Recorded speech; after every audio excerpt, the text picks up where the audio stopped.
What's up, everybody? Welcome back to your favorite New York Jets subscription podcast, Badlands. I'm your host, Joe Caporoso, joined as always by Connor Rogers. It might be the week the New York Jets make some hires for their general manager or head coach position.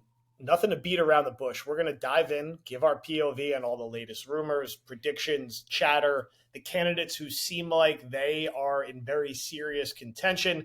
Jump over, record a War Room 2, which will hit tomorrow morning. Already got two beautifully long episodes on the feed from yesterday, if you're listening to this Tuesday morning, from Jake and Paul and good friend Rich Cimini and Will. So it's the off season. Like I told you, we're busy. We're fired up. CR, how you doing? How you feeling?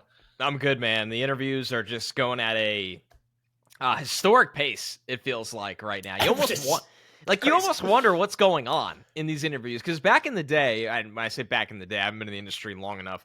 I mean, 2 hiring cycles ago and a hiring cycle ago, I was told that these can go on for hours. Like, you're sitting there, you got plans laid out for the entire organization. There's questions on both sides. There's tours of the facility. I know some of them are virtual right now.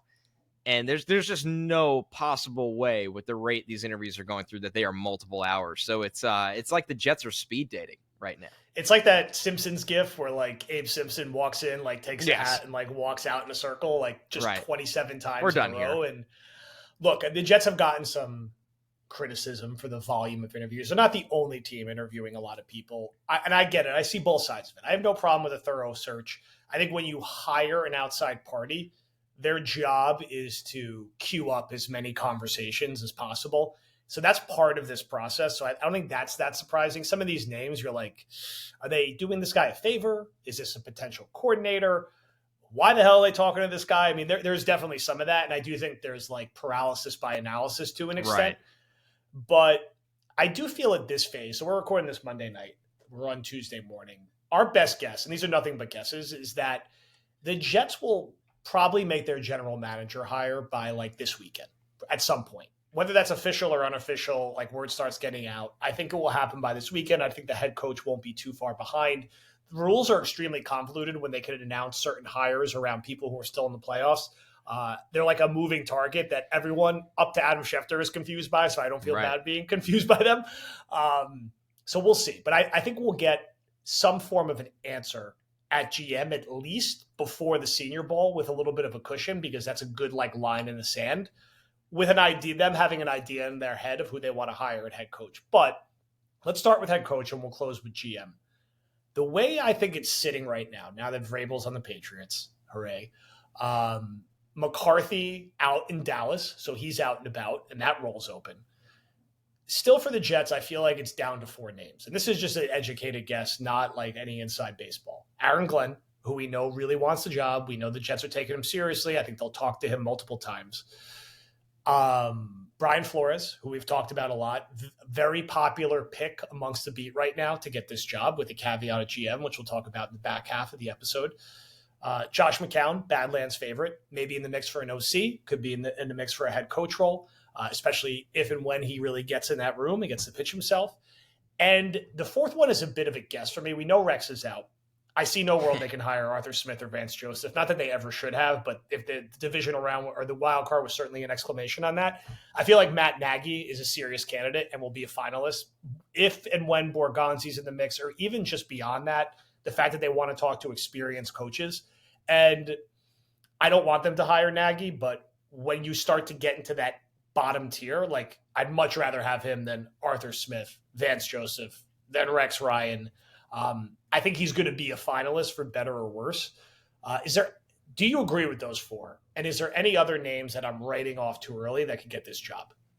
No, I think as far as we can tell, I feel like you're on it. I felt from the jump, the Jets have released a very long list of names they wanted to talk to.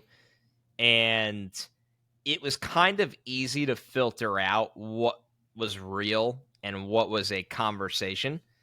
And I think, like Ron Rivera.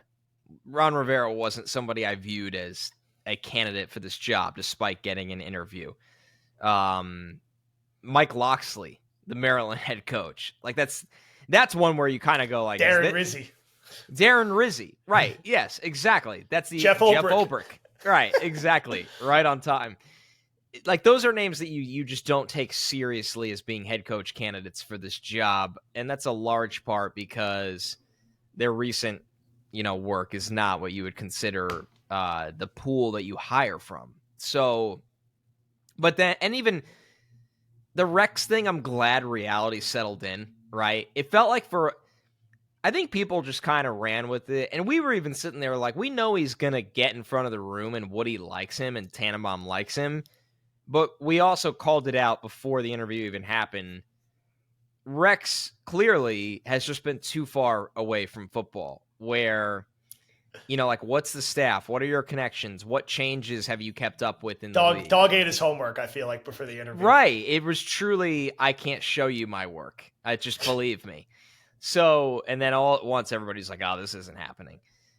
When you look at it, I mean, Flores wants a head coaching job again. So that's an obvious one. Aaron Glenn, there's a history here. I think he's somebody that it seems like it's pretty obvious he is loyal to the two places that that jobs are open that he's had long stops at. He was a long-time assistant coach with the Saints. He was a long-time player for the New York Jets. And obviously those are the two jobs that he seems very interested in. And then, McCown, it feels like the combo is more centered around him being an offensive coordinator, jumping from quarterback's coach. I brought up that, there's a world where he steals the show and they go, hey, we'd rather be a year early on the guy and we know he can lead. But I think the likely scenario is that he's somebody's offensive coordinator next year, but I wouldn't rule him out as a real candidate. You brought up Matt Nagy. It's so hard to get a read on that situation. Obviously, the Chiefs are an organization that the Jets are very interested in talking to, from him to Spags, their defensive coordinator, to Borgonzi, who they already interviewed. And you look at the thing that I'm kind of caught up on right now that I don't, and maybe this won't happen, right? It's that I don't know why you need to force a pair. A pairing is something that you like if it makes sense and there's a benefit to it, right? Like Brian Flores, if he sat in front of the room and said, Josh McCown's going to lead up my offensive staff, you like that. You're excited by it. There's unknown. Yeah, he might not have any kind of track record as a play caller, but you're excited by it. There's upside. He's well liked. He's hands-on with players. He played quarterback for 1,000,000 years. He's been in this organization. Then you bring on the Grigson factor, where you're like, you got to talk about benefits of pairings. Borgonzi and Nagy. Like, is Nagy somebody that you're excited to see get another shot as a head coach? Maybe somewhere else. For me, not here. And I love Borgonzi. I think, and it's funny also, or at least peculiar, how Alec Halby, the Eagles assistant GM, who was a damn good candidate in this cycle, and I implore people and beg people not to go. You can't go back to the Philly well. It failed with Joe Douglas. If you just look up the background of Hallaby versus the background of Douglas, like this is a totally different approach. Hallaby, there's been zero buzz around him, despite him interviewing with the team, when I think he's one of the best three people they interviewed for the GM job. And he might not be one of the three best. He might be one of the two best. And there's a world where maybe he's the best down the road.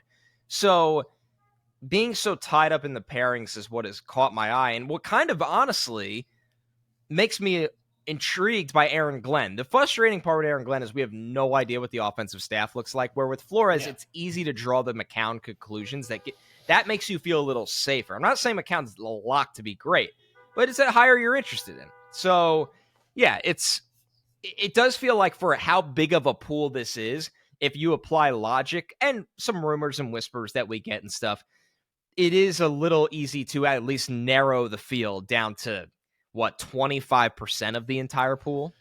Yeah. And I agree on don't force a pairing together. Don't be so abstract that you're saying one of the roles has to have experience no matter what. You got to see how the pool breaks and how the conversations and interviews goes. You don't want to be that black and white. Experience for the sake of experience, if it's the wrong experience, is not terrible a positive logic. trait. Yep. It's not a positive trait. And there's a million different examples that point in this direction.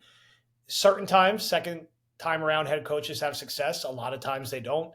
Very hard to find second-time GMs who've had a lot of success. I mean, unless I'm missing some very obvious recent examples. Like the one that kind of came to mind for me, and it's not apples to apples, was Howie Roseman was kind of demoted for Chip Kelly and then like got control back and has obviously been excellent since then.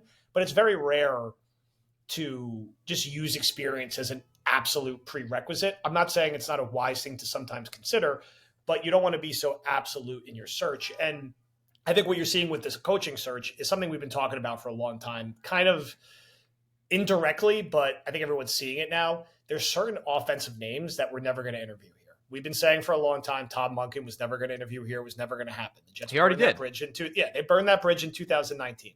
Looks the same way with Cliff Kingsbury. Yeah. They burned that bridge in 2019. Ben Johnson was never going to come here. Honestly, probably for the best. That would not work here. There's too much Gase energy. And look, he could be Gase McDaniels or he could be Sean McVay. We don't know, but it was just never going to happen here. Liam Cohn, that situation's odd. I don't know if he's waiting it out in Tampa. He's not interviewing everywhere. I don't know if he quietly told the Jets he wasn't interested, but at least from a Monken, Kingsbury, Johnson perspective, we've kind of seen it coming down the tracks for a while that they weren't going to be serious candidates here, which is why we spent a lot of time, energy, and effort talking more about Glenn, Flores, and McCown, who both haven't interviewed yet, by the way. Yes, which is why we're still really early in this process. And I know the predictions start flying, and I'm guilty of this too. We freak out on Twitter. We freak out in the Discord. The Discord's probably had 71,000 messages today in a great way. It's very helpful, and it's good to like bounce these different ideas off everyone. But it's still early in the process. And then, we pivot to the GM discussion. So the way the wind has kind of been blowing, and I want to be clear, this hasn't been everywhere. Samini on the pod last night stuck with his original prediction of Glenn and Borgonzi, a combo we'd be excited about. Great duo. And we'd good process about it. Yes, good process.